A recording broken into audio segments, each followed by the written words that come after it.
Les tensions se renforcent car les manifestations se poursuivent au Venezuela. La hausse du salaire minimum de 40% suscite des craintes en matière d'inflation.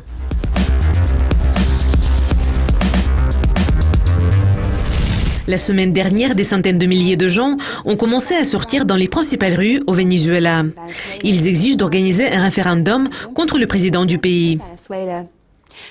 La nouvelle que le leader vénézuélien Nicolás Maduro va augmenter le salaire minimum de 40% a apparu un jour avant l'annonce d'une grève générale convoquée par les leaders de l'opposition. Cette augmentation des salaires et des pensions dans le pays de l'Amérique latine est déjà la 4e hausse cette année.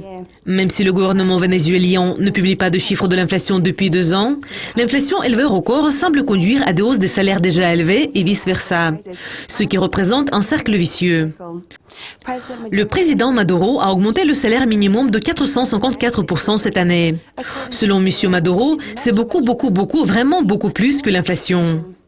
Ángel García Banch, le partenaire de la société de conseil Econometrica, a commenté la nouvelle ayant déclaré « Il n'y a aucun autre pays dans le monde qui peut augmenter les salaires de 40% d'un jour à l'autre sans alimenter l'inflation ».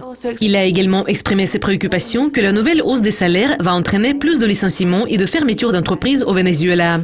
Le budget de 2017 du président Maduro implique une hausse annuelle des prix de 477%.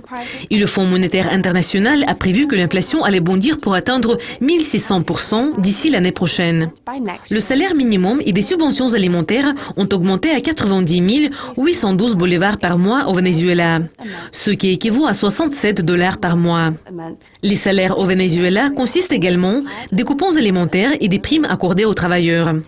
Le vice-président du Council of Americas, Eric Farnsworth, déclare que les tensions se renforcent au Venezuela.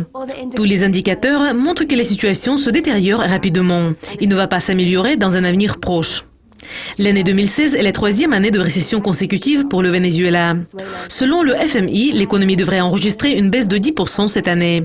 Et les analystes prévoient que la récession actuelle va se poursuivre jusqu'à l'année 2019.